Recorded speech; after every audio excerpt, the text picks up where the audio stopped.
warahmatullahi wabarakatuh. Alhamdulillahi rabbil alamin. Wassalatu wassalamu ala ashrafil mursalin nabiyina wa maulana Muhammadin wa ala alihi wa sahbihi ajma'in. Wa ashhadu an la ilaha illallah wahdahu la syarika lah. Wa ashhadu anna Muhammadan abduhu wa rasuluh sallallahu alaihi wa ala alihi wa sahbihi wa man tabi'ahum bi ihsanin ila yaumiddin. Alhamdulillah, puji syukur kita haturkan kehadirat Allah.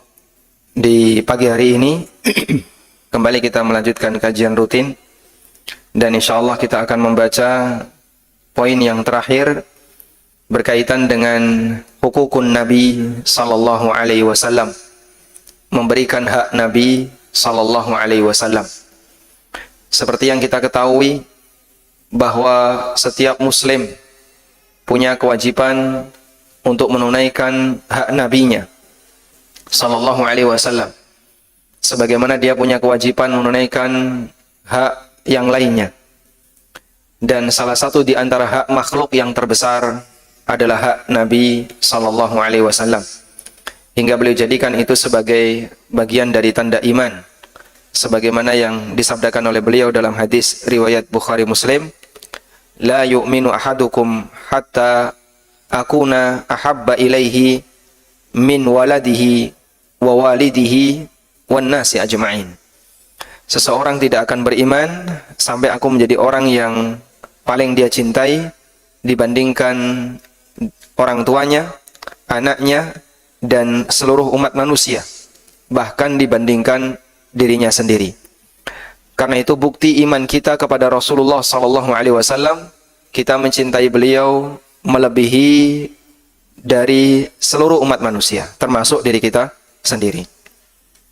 Nah, selanjutnya melampiaskan bentuk rasa cinta kepada Nabi sallallahu alaihi wasallam diungkapkan oleh umat beliau dengan cara yang berbeda-beda. Salah satunya adalah dengan mengadakan peringatan Maulid Nabi sallallahu alaihi wasallam. Dan insyaallah di kesempatan kali ini kita akan membahas poin yang ke-28, hal yajuzul ihtifalu bil maulidin nabawi. Silakan dibuka bukunya halaman 17. Kita akan baca terlebih dahulu. Nah. Bismillah. Alhamdulillah, salatu wassalamu ala Rasulillah. Wa ba'du. As-su'al as-samin wa ashrun. Hal yajuzul ihtifalu bil maulidin nabawi? Al-jawab, la yajuzul ihtifalu bil maulidin nabawi li'annahu minal bid'ah wa muhtasatil umur wa laysa hadha min ta'dimihi wa mahabbatihi. Qala subhanahu wa ta'ala, al-yawma akmaltu lakum dinakum wa atmamtu alaikum ni'mati wa raditu lakumul islam dina. Suratul Maidah al-ayat salisa. Wa qala sallallahu alaihi wasallam, man amila amalan laisa alaihi amruna fahuwa raddun. Rawahu Muslim. Pertanyaan yang ke-28. Bolehkah merayakan peringatan Maulid Nabi sallallahu alaihi wasallam? Jawaban, la yajuzu.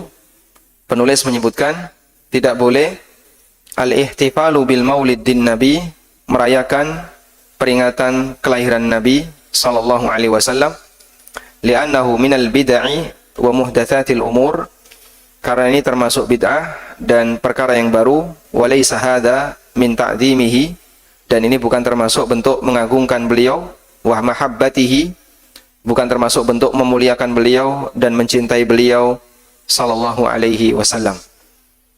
Qala subhanahu wa ta'ala, Allah Ta'ala berfirman, al-yawma akmaltu lakum dinakum wa atmamtu alaikum ni'mati wa raditu lakumul islama dina. Pada hari ini telah aku sempurnakan untuk kalian agama kalian, dan aku sempurnakan untuk kalian nikmatku, dan aku ridha Islam sebagai agama kalian.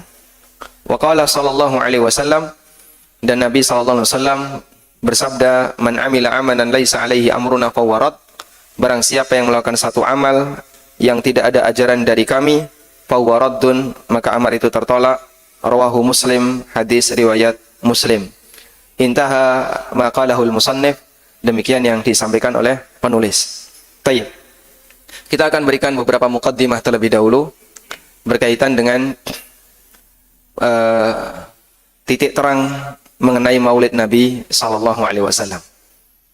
Jadi saya harus bicara hati-hati, pelan-pelan, jangan sampai Anda ngantuk ya. Tolong mendekat Pak, karena adem-adem mepet-mepet mawon gitu. Biar hangat nih. Monggo maju Pak. Tidak sampai menutupi kamera Pak ya. Iya, tidak apa-apa. Monggo maju. Tayyib. Yang pertama, kita punya kewajiban untuk mencintai dan memuliakan Rasulullah sallallahu alaihi wasallam.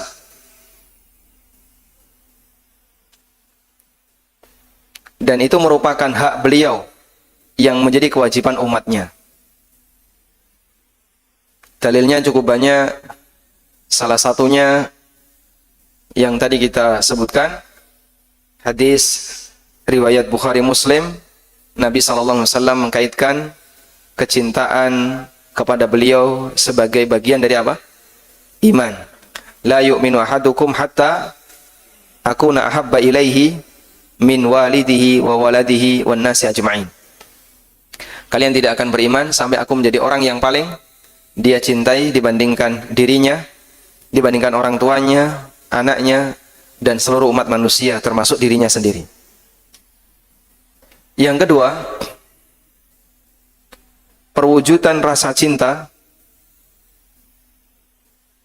terhadap Rasulullah sallallahu alaihi wasallam bentuknya adalah dengan mengikuti ajaran beliau sallallahu alaihi wasallam.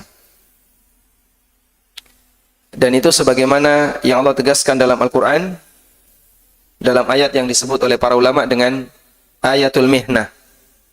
Qul in kuntum tuhibbunallaha fattabi'uni. Katakanlah wahai Muhammad, kalau kalian mencintai Allah, maka ikutilah aku. Dan seperti itulah praktek yang dilakukan oleh para sahabat. Diceritakan oleh sebagian orang yang menyaksikan bagaimana pengagungan para sahabat terhadap Rasulullah sallallahu alaihi wasallam. Saya bacakan di sini keterangan orang yang menjumpai praktek para sahabat ketika mereka mencintai, ya, sebagai bukti kecintaan mereka kepada Rasulullah SAW. Urwah bin Mas'ud. Qala Urwah bin Mas'ud kepada orang Quraisy. Urwah bin Mas'ud ini pemimpin Bani Thaqif. Dan dulu masyarakat Quraisy mengatakan, kenapa Al-Quran itu tidak diturunkan kepada pemimpin dua kota besar, yaitu kota Mekah dan kota Taif. Kota Mekah pemimpinnya adalah Al-Walid bin Mughirah, sedangkan kota Taif pemimpinnya adalah Urwah bin Mas'ud. Jadi dulu sampai orang musyrik itu mengatakan, kalau memang Al-Quran itu dari Allah, kenapa yang jadi nabi kok Muhammad bukan Urwah bin Mas'ud?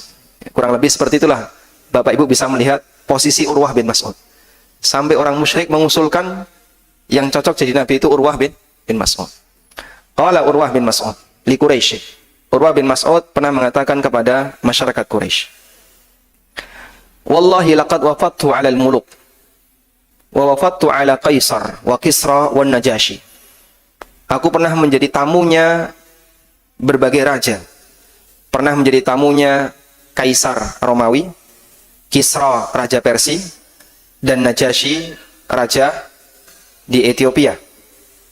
Wallahi in ra'aitu malikan qattu yu'azzimu ashabuhu ma yu'azzimu ashabu Muhammadan sallallahu alaihi wasallam. Demi Allah, aku tidak pernah melihat ada raja yang dimuliakan oleh para pasukannya sebagaimana para sahabat Muhammad sallallahu alaihi wasallam memuliakan Muhammad sallallahu alaihi wasallam. Wallahi demi Allah, in tanakhama nakhamatan illa waqa'at fi kaffi rajulin minhum. Demi Allah, ketika beliau mengeluarkan dahak, saat dibuang itu sudah langsung ditadai oleh tangan seseorang di antara mereka. Fadallaka biha wajhahu wa jildah, lalu diusap-usapkan ke muka dan kulitnya. Wa idza amarahum ibtadahu amrahu. Ketika beliau perintahkan kepada mereka, mereka bersegera untuk melaksanakan perintah itu. Wa idza tawadda'a kadu yaqtatiluna ala wudu'ihi. Dan ketika beliau berwudu, mereka hampir berebut untuk mendapatkan air wudu beliau sallallahu alaihi wasallam. Wa idza takallama khafadu aswatahum 'inda. Dan ketika beliau bicara, semua suara tertunduk di hadapan beliau. Wa ma yahudduna an-nazar ilaihi ta'ziman lahu. Dan tidak ada orang yang menatapkan wajahnya, menatapkan pandangannya ke arah Nabi SAW karena memuliakan Rasulullah SAW. Hadis riwayat Bukhari. Ini persaksian yang disampaikan oleh salah satu tokoh Quraisy terkait bagaimana bentuk para sahabat Nabi SAW dalam mengagungkan dan memuliakan Rasulullah SAW. Meskipun demikian, mereka tidak pernah merayakan maulid. Meskipun demikian, mereka tidak pernah merayakan maulid. Baik. Sehingga dari sini kita bisa memberikan catatan bahwa bentuk memuliakan Nabi SAW yang dipraktikkan oleh para sahabat adalah bersegera melaksanakan apa? Perintah beliau, menjauhi larangan beliau, dan tabarruk dengan badan beliau sallallahu alaihi wasallam. Tadi dahak keluar langsung ditadai, air wudunya ditadai kemudian diusap-usapkan ke badan. Dan kalau beliau bersabda tidak ada satupun yang berani bicara. Baik. Catatan yang ketiga, bahwa para ahli sejarah sepakat maulid Nabi sallallahu alaihi wasallam tidak pernah ada di masa silam. Baru muncul setelah abad keempat Hijriyah. Baru muncul setelah abad keempat Hijriyah.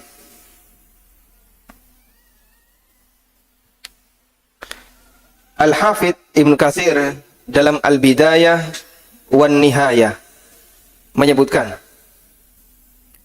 biografi Abu Sa'id Kazkaburi. Abu Sa'id Kazkaburi, salah satu di antara tokoh Daulah Umayyah yang menyelenggarakan peringatan Maulid yang pertama kali. Wa kana ya'malu al-Maulid asy-Syarif fi Rabi'il Awwal wa yahtafilu bihi ihtifalan haila. Dialah yang mengadakan peringatan Maulid di bulan Rabiul Awal dan dia rayakan dengan perayaan yang sangat meriah. Jadi tokoh yang menyelenggarakan itu siapa tadi? Abu Sa'id Kazkaburi. Tayyib. Dan disebutkan oleh Al-Hafidh As-Sakhawi. Al-Hafidh As-Sakhawi, muridnya Ibnu Hajar, mengatakan peringatan Maulid Nabi sallallahu alaihi wasallam belum pernah dinukil dari seorang pun ulama generasi terdahulu dalam 3 generasi utama dalam Islam. Namun peringatan ini terjadi setelah masa itu. Baik, sehingga baru ada setelah Qurun Mufaddalah, sahabat, tabi'in, tabi'in, bahkan termasuk di antara para ulama ahli hadis tidak pernah mengenal istilah itu. Baru ada di abad 4 Hijriyah dan pertama kali yang menyelenggarakannya adalah Daulah Bani Fatimiyah. Sudah? Oleh karena itu, jika ada klaim bahwa Imam Malik atau Imam Syafi'i atau Imam Abu Hanifah atau imam siapapun di bagian dari masa kodifikasi hadis, yang itu masih di abad 3 Hijriah, mengatakan bahwa mereka menyelenggarakan maulid. Ada pernyataan Imam Syafi'i mengadakan maulid, ada pernyataan bahwa Abu Hanifah mengadakan maulid. Itu semuanya adalah jelas kalimat yang tidak sejalan dengan realitas sejarah. Bahasa ringkasnya dusta gitu. Sehingga tidak mungkin mereka mengadakan maulid padahal istilah itu belum pernah dikenal di zaman mereka. Tidak pernah dikenal di zaman Imam Syafi'i, Imam Ahmad, Imam Malik sebelumnya, maupun Imam Abu Hanifah sebelumnya lagi, berkaitan dengan keberadaan maulid. Sudah? Berarti ini catatan yang keberapa? Ketiga ya. Jadi maulid Nabi, ulama sepakat tidak pernah ada di masa silam. Baik. Selanjutnya, catatan yang keempat. Nah, yang parkir biar fokus parkir ya. Nah, catatan yang keempat, bahwa pertama kali yang mengadakan maulid Nabi adalah Daulah Fatimiyah. Ini salah satu di antara kerajaan Syiah yang dulu pernah jaya di daerah Mesir. Dan daulah inilah yang membuat kampus, katanya kampus pertama dalam Islam, diberi nama Al-Azhar. Lalu Al-Azhar ini direbut oleh Salahuddin Al-Ayyubi, sehingga menjadi salah satu pusat untuk pendidikan oleh Salahuddin Al-Ayyubi. Tapi sebelumnya pendirinya adalah Daulah Batiniyah. Berkuasa pada awal abad keempat Hijriah. Dan mereka merayakan maulid 6 kali. Maulid Nabi sallallahu alaihi wasallam, Maulid Ali bin Abi Thalib, Maulid Fatimah, Maulid Hasan, Maulid Husain, dan Maulid rajanya. Komplit ya, Masya Allah. Jadi ada peringatan maulid itu sampai 6 kali. Dari mulai Nabi SAW, kemudian Ahlul Bait dari keluarga Fatimah, Ali bin Abi Thalib, Fatimah, Hasan, Husain, dan maulid rajanya. Dan peringatan maulid ketika itu tujuannya adalah dalam rangka untuk melestarikan budaya yang dimiliki oleh orang Syiah, di mana dalam peringatan maulid itu mereka merayakan orang yang dianggap sebagai tokoh besar Syiah. Selanjutnya, ini yang keberapa? 5. Selanjutnya yang ke-5. Baik. Catatan yang ke-5.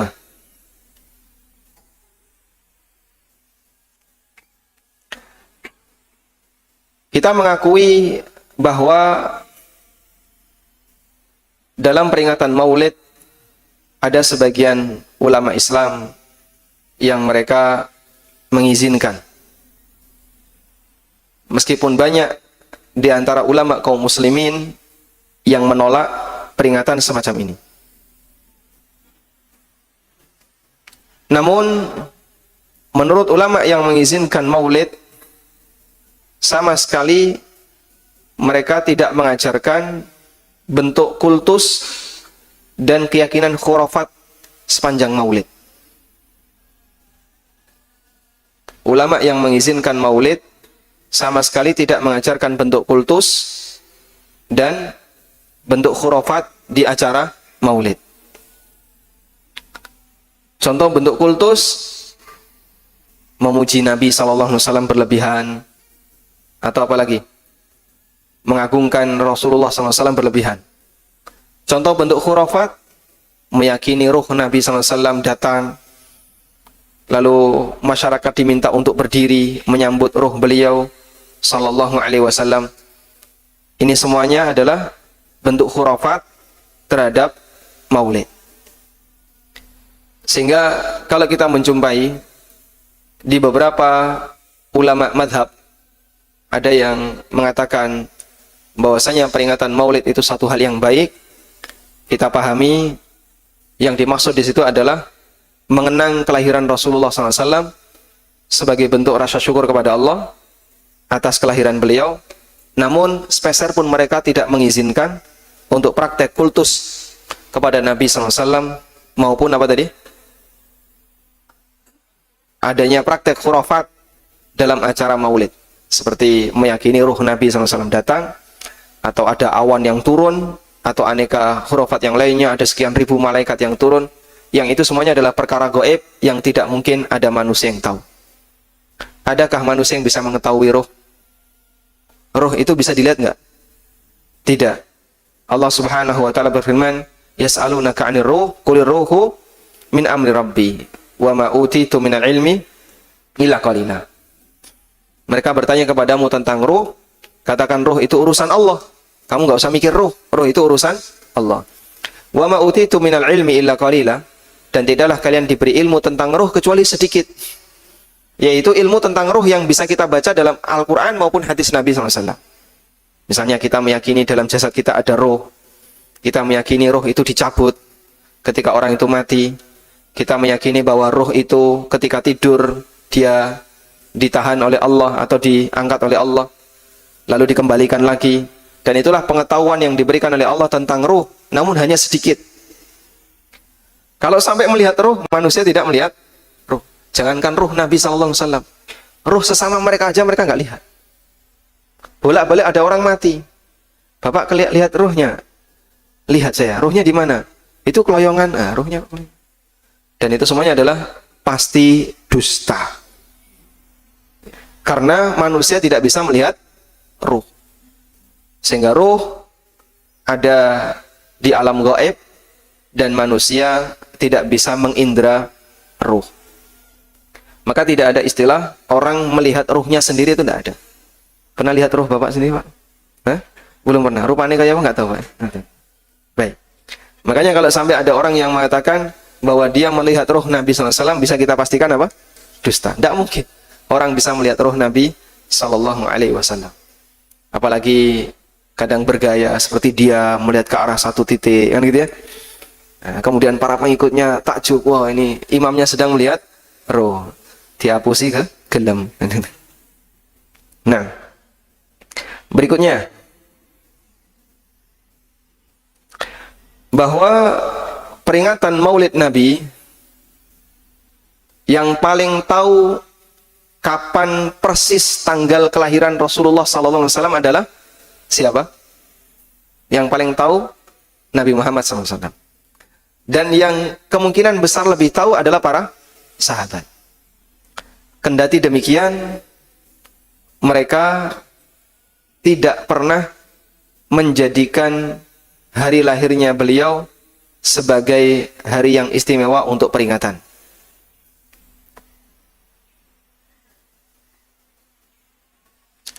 Informasi yang bisa kita dapatkan tentang kapan Nabi SAW lahir adalah hari Senin. Sebagaimana ketika beliau menyebutkan sebab kenapa rajin puasa Senin dan Kamis, beliau mengatakan bahwa hari Senin adalah hari di mana aku dilahirkan, yauma wulidtu wa yauma ub'atsu, dan hari pertama kali aku diutus, diberi wahyu oleh Allah Subhanahu wa taala. Itu yang meyakinkan kapan Nabi SAW lahir, yang pasti hari Senin. Lalu tanggal berapa, bulan apa, dan seterusnya, ulama berbeda pendapat. Bahkan sampai angka tahunnya saja ulama berbeda pendapat. Karena orang di masa itu tidak begitu berkepentingan mencatat sejarah kelahiran mereka, selain lahir pada peristiwa ini, lahir pada peristiwa ini. Apalagi ketika itu mereka belum punya angka tahun, dan mereka terhadap bulan itu acuannya adalah fisik. Jadi mereka melihat tanda alam, bulan di posisi ini. Tanggal persisnya mereka tidak begitu perhatian. Itu cara orang dulu dalam mengukur hari dan tanggal. Dan di Indonesia seperti itu sampai sekitar tahun 50-an masih seperti itu suasananya. Makanya simbah-simbah kita ketika kita tanya, "Dhisik lahir kapan, Bang?" "Saelengku ngene. Zaman Jepang, saya lahir zaman ini, saya lahir ada peristiwa ini." Sampai untuk memastikan usianya berapa, ya antara 81 sampai 83. Usia aja pakai rentang, Pak. Karena orang dulu nggak begitu perhatian. Itu padahal jaraknya baru 80 tahun yang lalu. Apalagi yang ribuan tahun yang lalu. Sehingga banyak sekali dalam biografi para sahabat. Berapa usia sahabat ketika meninggal? Ada yang mengatakan usia meninggal beliau di usia 60 tahun. Dan ada versi yang lain 63 tahun. Ada versi yang lain 64 tahun. Itu sahabat. Termasuk Rasulullah SAW. Mereka, para ahli sejarah, berbeda pendapat dalam menetapkan kapan persisnya tanggal kelahiran Nabi SAW. Baik, coba kita lihat untuk bulan kelahiran beliau.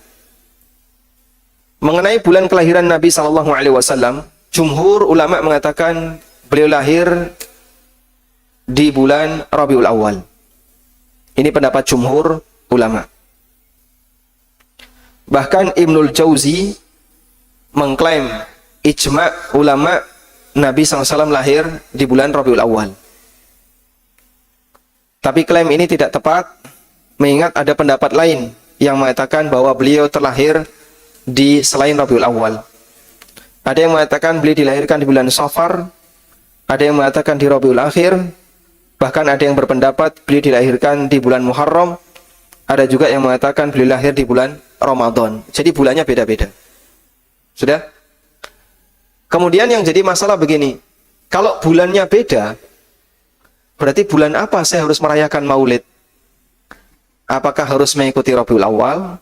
Ataukah mengikuti bulan yang mengatakan, ataukah mengikuti pendapat yang mengatakan bulan Ramadan, atau mengikuti pendapat yang mengatakan bulan Muharram? Padahal itu jaraknya jauh. Lalu bulan apa saya harus mengikuti peringatan maulid? Baik, itu jadi catatan. Selanjutnya, mengenai tanggal kelahiran beliau. Jika kita fokus pada pendapat jumhur, bahwa Nabi SAW terlahir di bulan apa? Rabiul Awal. Lalu tanggal berapa beliau dilahirkan? Ada banyak versi. Ada yang mengatakan tanggal 8, tanggal 10, tanggal 12, tanggal 17, dan seterusnya. Dan ada yang mengatakan 8 hari sebelum habisnya Rabiul Awal, berarti tanggal 22.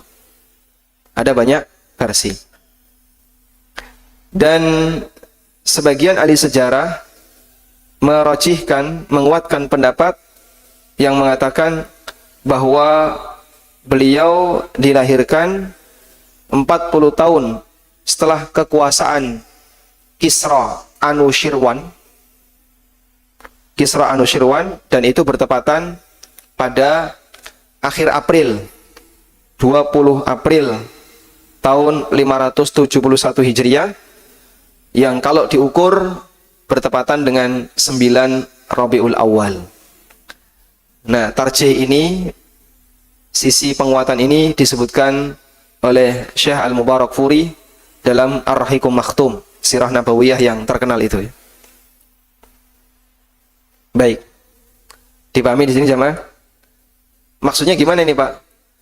Maksudnya begini, kalau terjadi ikhtilaf terkait hari kelahiran Nabi SAW, sementara perayaan maulid itu diselenggarakan untuk mengenang tanggal kelahiran beliau, yang jadi pertanyaan, terus kita harus ikut pendapat ahli sejarah yang mana?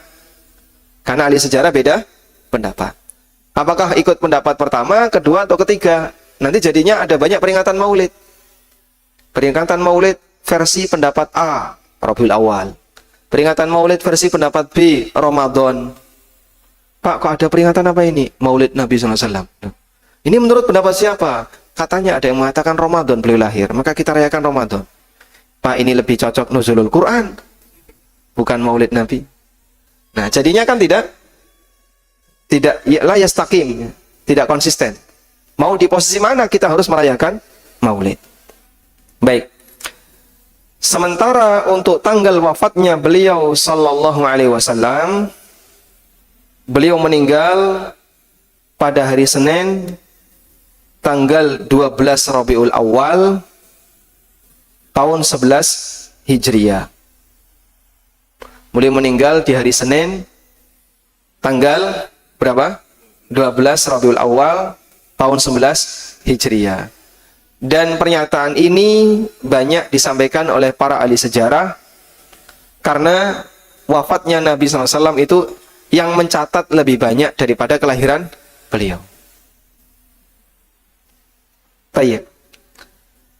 Mukaddimah yang ke berapa? 7. Udah 10, Pak. Enggak apa-apa ya. Beda nomor enggak apa-apa ya. Yang penting enggak ada yang kececer ya. Baik. Para sahabat dan ahli sejarah, perhatian mereka terhadap hari kelahiran Nabi tidak lebih besar dibandingkan perhatian mereka terhadap hari kematian Nabi SAW. Saya ulang ya. Para sahabat dan ahli sejarah, perhatian mereka terhadap hari kelahiran Nabi SAW tidak lebih besar dibandingkan perhatian mereka terhadap hari wafatnya Nabi SAW. Karena hari kelahiran Nabi SAW itu tidak ada hubungannya dengan syariat. Nabi mau lahir tanggal berapapun, ada nggak pengaruhnya terhadap hukum Allah? Tidak ada. Nabi SAW mau lahir bulan apapun, itu tidak ada hubungannya dengan syariat. Sebab beliau tidak menerima wahyu ketika dilahirkan. Apakah beliau sudah menerima wahyu sejak dilahirkan? Tidak. Oleh karena itu, berbeda dengan kematian. Itu adalah batas terakhir wahyu turun. Sehingga setelah kematian beliau, tidak mungkin lagi ada wahyu yang turun. Dan dalam posisi ketika beliau sudah menjadi manusia besar, tokoh besar di masyarakat, maka tentu saja yang mencatat, yang memperhatikan itu lebih banyak. Beliau meninggal di hari ini, di bulan ini, di tanggal sekian. Siapa saja yang mengiringi, yang memakamkan jenazahnya, siapa yang memasukkan ke dalam kuburan, itu lebih banyak dicatat. Karena beliau sudah menjadi tokoh besar. Saat beliau lahir, yang punya perhatian hanya keluarga. Orang lain kan tidak tahu kalau beliau ini akan jadi calon Nabi. Apakah masyarakat Quraisy tahu bahwa Nabi Muhammad SAW adalah calon Nabi ketika beliau dilahirkan? Tidak tahu. Masyarakat Quraisy tidak tahu ketika Nabi SAW dilahirkan akan jadi calon Nabi.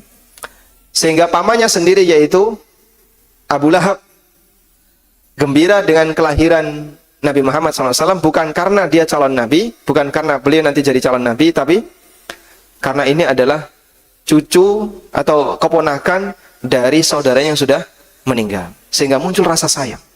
Bapaknya sudah mati. Kemudian lahir seorang anak lelaki. Itulah yang kemudian membuat Abu Lahab menjadi cinta kepada Rasulullah SAW ketika beliau dilahirkan. Bukan karena ini nanti akan jadi calon Nabi. Begitu jadi Nabi malah dimusuhi.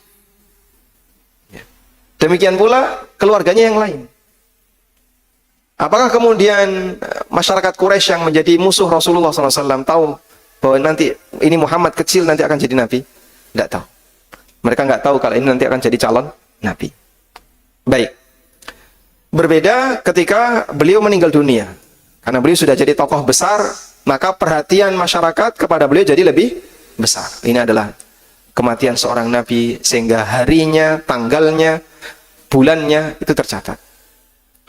Makanya sebagian ada yang memberikan kesimpulan peringatan Maulid di tanggal 12 Rabiul Awal itu lebih dekat ke arah mana? Lebih dekat kepada hari kelahiran ataukah peringatan hari kematian?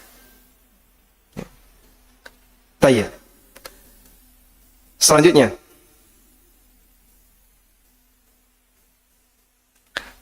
catatan yang keberapa? Ke-8. Nah, jika kita mengaca kepada sejarah,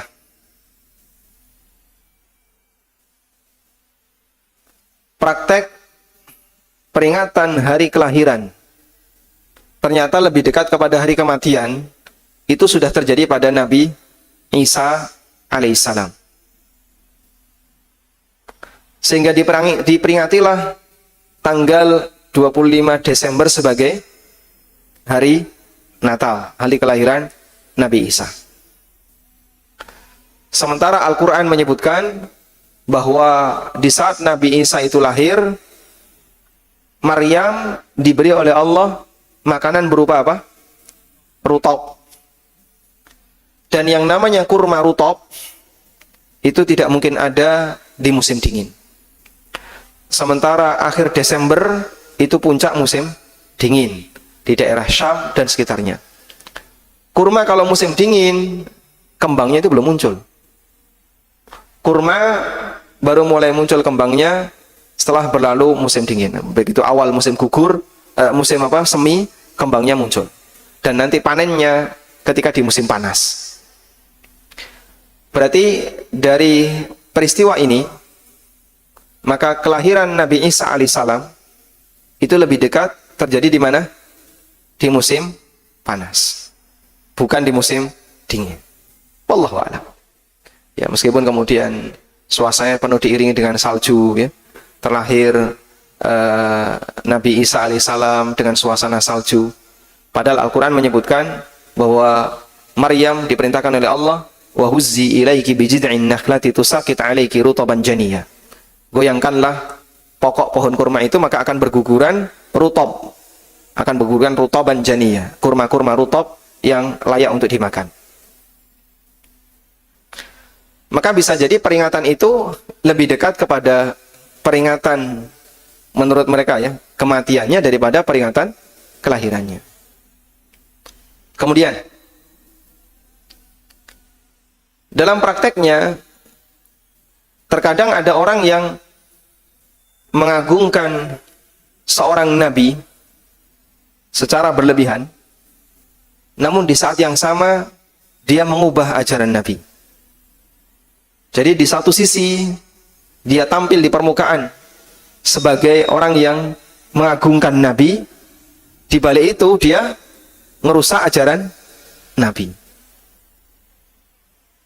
Apa ini, Pak? Orang yang bersikap kurang ajar kepada ajaran nabi, tapi ngaku cinta nabi. Coba bayangkan, ketika ada seorang anak yang dia mengklaim cinta bapak, tapi di saat yang sama wasiat bapak itu dihilangkan semua. Bapak dulu pernah berpesan kayak gini, berwasiat kayak gini, dihilangkan semua, tidak diberlakukan semuanya, tapi di muka umum dia mengaku cinta bapak. Berarti sebenarnya apa, Pak? Orang ini jahat kepada bapaknya. Karena dia mengaku saya cinta bapak, saya ini, tapi di balik itu dia mengklaim cinta bapak, tapi di balik itu dia ngerusak wasiat yang disampaikan oleh bapak. Sekarang bayangkan kalau ada orang di muka umum mengaku cinta kepada Rasul sallallahu alaihi wasallam, tapi di belakang dia ngubah-ngubah ajaran Rasul sallallahu alaihi wasallam. Ya, kurang lebih seperti itu, ya. Detailnya bagaimana, Pak? Itu sensitif. Cuman ini bahan renungan gitu. Karena hakikat dari mencintai Rasul adalah melestarikan ajarannya. Bukan sebatas mengklaim mengaku cinta, tapi di balik itu dia membuat ajaran yang merusak ajaran Rasulullah SAW. Seperti kultus kepada beliau, termasuk diantaranya adalah meyakini khurafat-khurafat, kemudian menyebarkan khurafat itu di masyarakat, cara zikirnya diganti, aneka amalannya ditambah-tambahi. Lebih dekat mana terhadap memuliakan Rasulullah SAW? Melestarikan ajaran beliau, dan bentuk pengakuan cinta kepada beliau tidak dinyatakan dengan cara seperti ini, ataukah mengatakan cinta kepada beliau tapi di saat yang sama dia merusak dan menambah-nambahi ajaran beliau. Dan sejarah sudah membuktikan itu. Ada orang di muka umum mengaku cinta kepada Ali, Hasan, dan Husain, tapi di balik itu dia membuat kesesatan di tengah masyarakat dengan menyebarkan ajaran Syiah. Apa itu, Pak? Dan itulah yang seharusnya kita hindari terjadi pada ajaran Nabi Muhammad SAW. Paham dia, Pak, ya? Jadi Nabi SAW mengatakan, sayakunu fi Thaqif kadzabun wa mubir. Dari Bani Thaqif akan ada dua manusia, yang satu kadzab, yang satu mubir. Kadzab artinya pendusta besar, mubir artinya perusak besar. Mubir yang perusak besar itu adalah Hajjaj bin Yusuf Ats-Tsaqafi. Sedangkan kadzab adalah Mukhtar bin Ubaid Ats-Tsaqafi. Dan dua ini bertentangan. Hajjaj bin Yusuf Ats-Tsaqafi, apa gelarnya? Sang pembantai, ya, pembunuh. Dia banyak membunuh kaum muslimin dan ulama, sebagaimana dalam sejarah yang sering kita baca. Sedangkan Mukhtar bin Ubaid Ats-Tsaqafi, inilah orang yang mengajak masyarakat untuk mengkultuskan Husain. Di depan umum dia menyatakan ngaku membela Husain, ngaku sebagai orang yang harus membela Husain, tapi di belakang dia menyebarkan ajaran kedustaan terhadap Husain. Jadi mengambil perasaan masyarakat, kita harus membela Ahlul Bait, kita harus mencintai Ahlul Bait dan seterusnya. Tapi di belakang dia membuat banyak sekali hadis dusta yang berisi tentang keutamaan Ahlul Bait. Ahlul Bait itu seperti ini, seperti ini, dan itulah pondasi ajaran Syiah. Mukhtar bin Ubaid Ats-Tsaqafi, yang itu sudah pernah diisyaratkan oleh Nabi SAW, sayakunu fi Tsaqif kadzabun wa mubir, akan ada di tengah Bani Tsaqif seorang pendusta dan seorang perusak. Yang pendusta Mukhtar bin Ubaid Ats-Tsaqafi, yang perusak adalah Hajjaj bin Yusuf Ats-Tsaqafi. Nah, maka jika ada orang di depan umum dia mengaku cinta Rasul, mengagungkan Rasul, tapi di belakang dia merusak ajaran Rasul, ini penjahat yang sebenarnya. Di depan bisa jadi dia misalnya ngaku NKRI, tapi di balik itu dia merusak undang-undang negara misalnya, ya.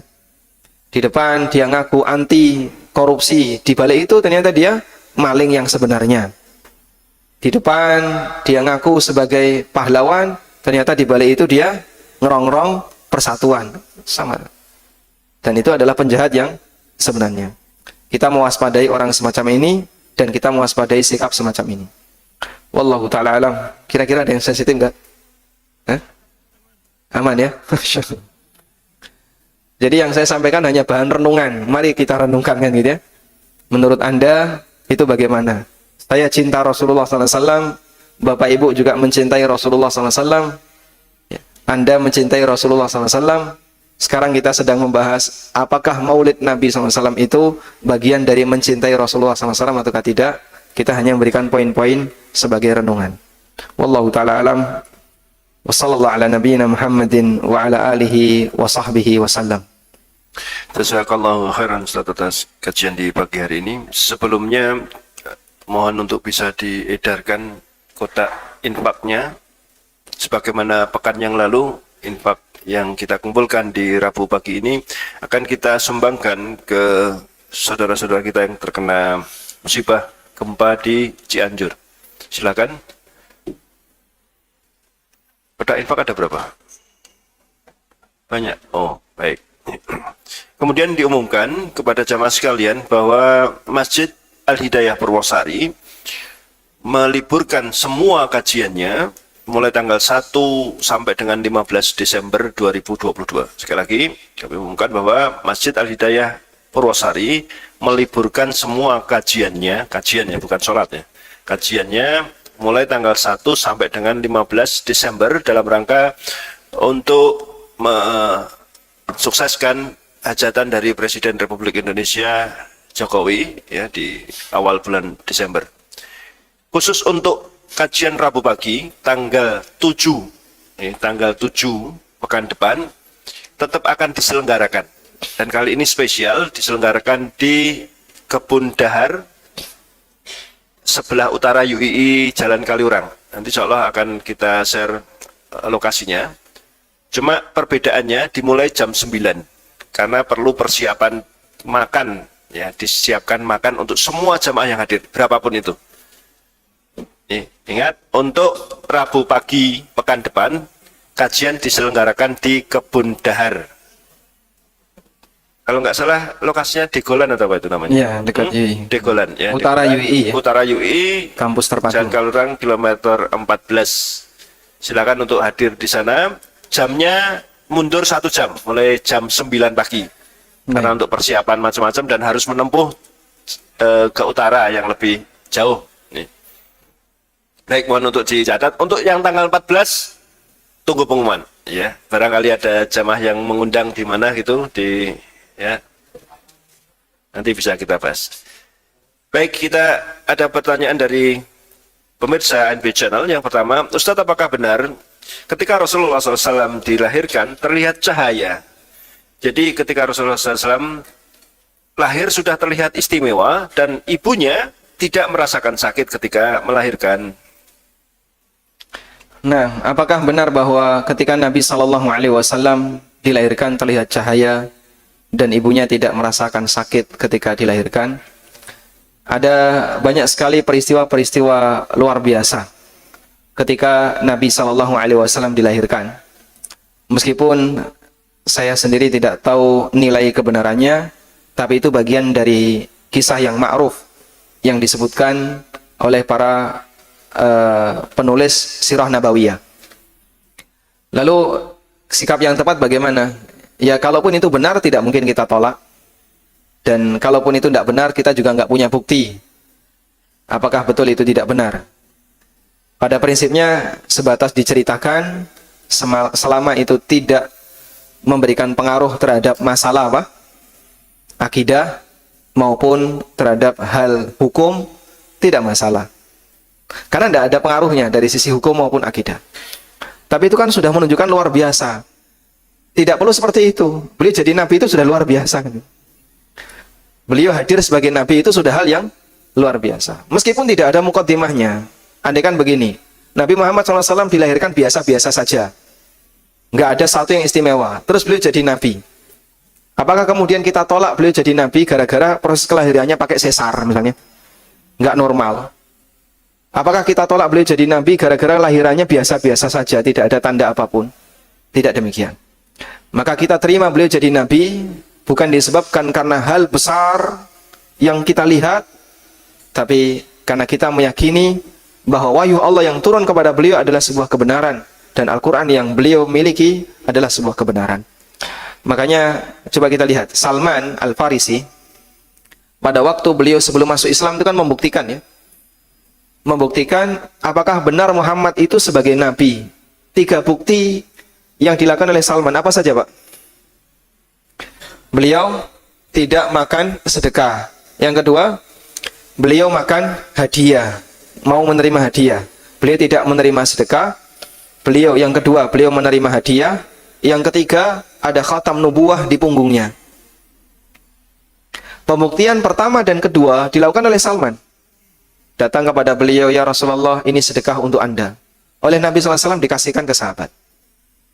Pembuktian yang kedua, beliau datang lagi, ya Rasulullah, ini hadiah untuk Anda. Beliau makan bersama para sahabat. Tinggal satu lagi. Nabi SAW mendekat ke Salman pada pertemuan yang ketiga. Salman mendekat kepada Nabi SAW pada pertemuan yang ketiga. Dan Nabi SAW tahu, orang ini pengen membuktikan betul nggak di pundaknya itu ada khatam nubuwah. Khatam nubuwah itu apa, Pak?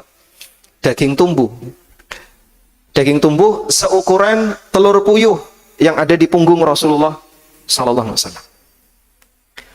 Kemudian dibukakan oleh Rasulullah SAW kain yang menutupi pundak beliau.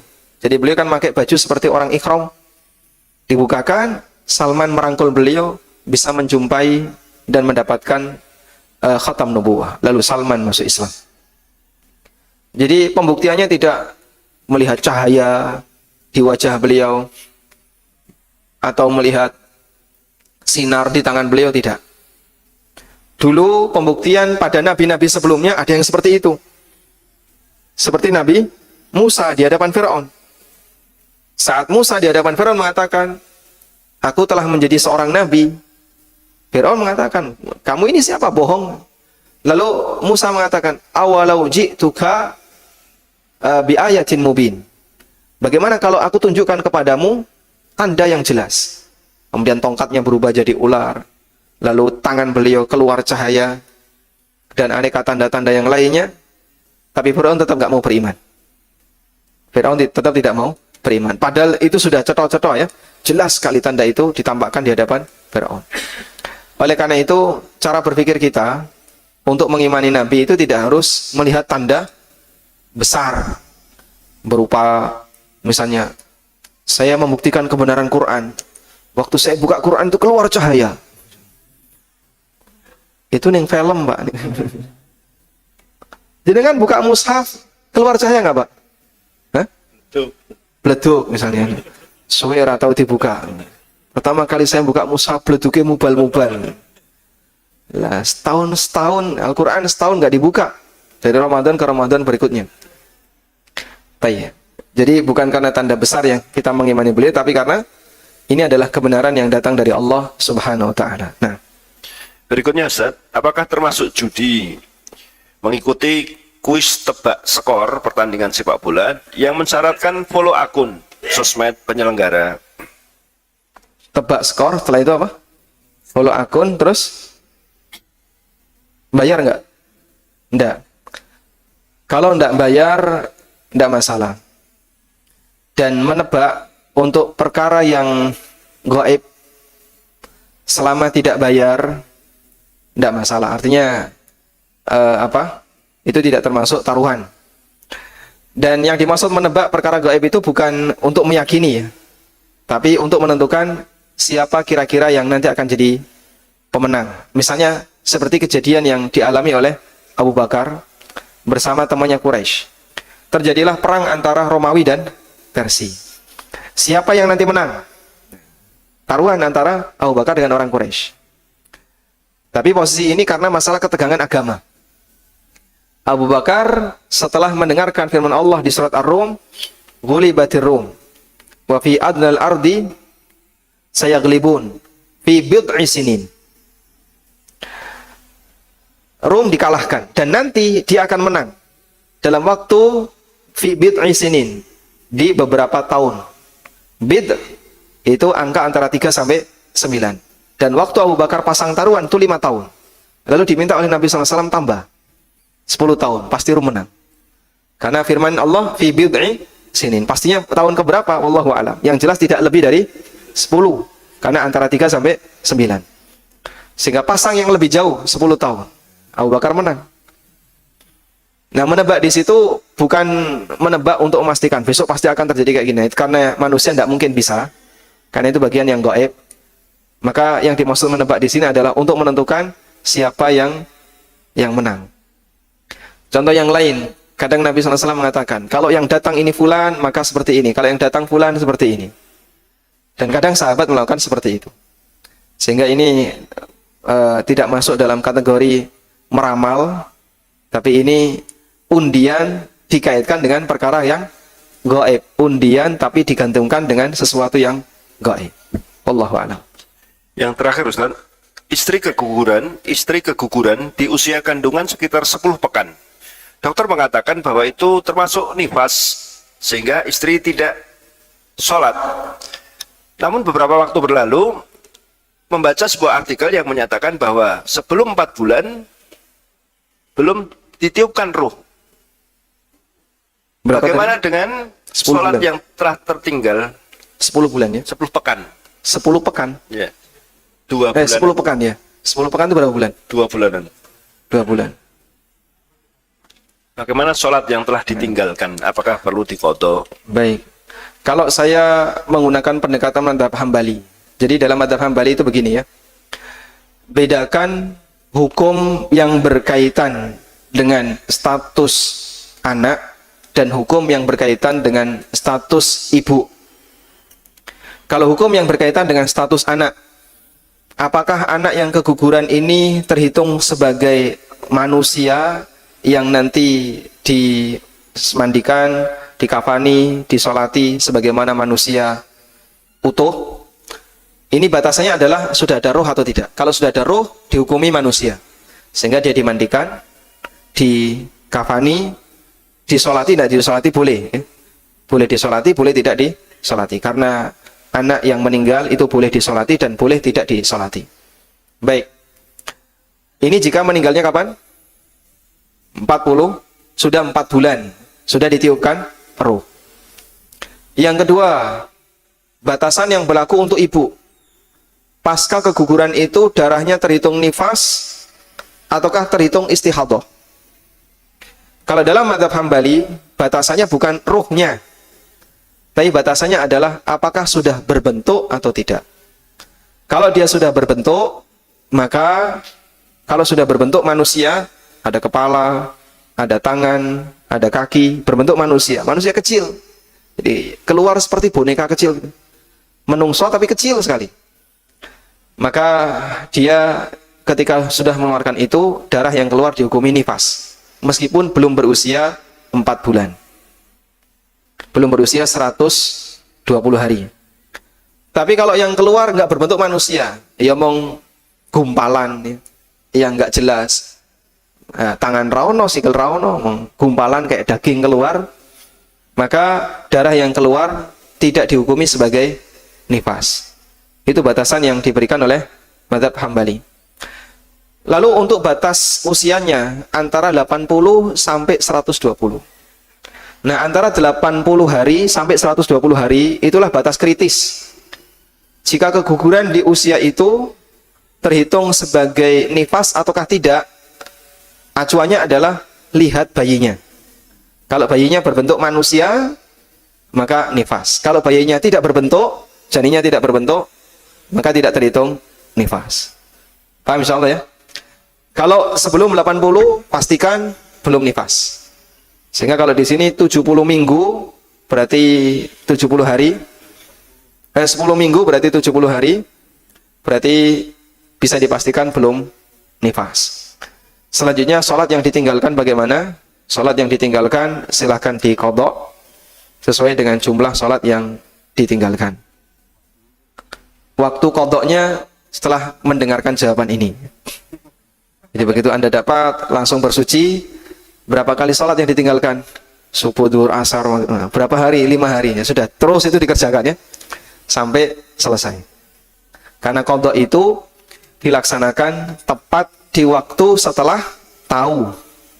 Sebagaimana qadha orang yang ketiduran dilaksanakan tepat di waktu ketika dia bangun. Subuh ketiduran, bangun jam 7. Sholatnya kapan? Jangan nunggu subuh besok. Subuh besok Pak, subuh 2 kali ya, jangan. Begitu bangun, bersuci, terus sholat subuh. Wallahu a'lam, wa sallallahu ala nabiyyina Muhammadin wa ala alihi wa sahbihi wa sallam. Wa akhiru da'wana alhamdulillahi rabbil alamin. Subhanakallahumma wa bihamdika asyhadu an la ilaha illa anta astaghfiruka wa atubu ilaik. Wassalamualaikum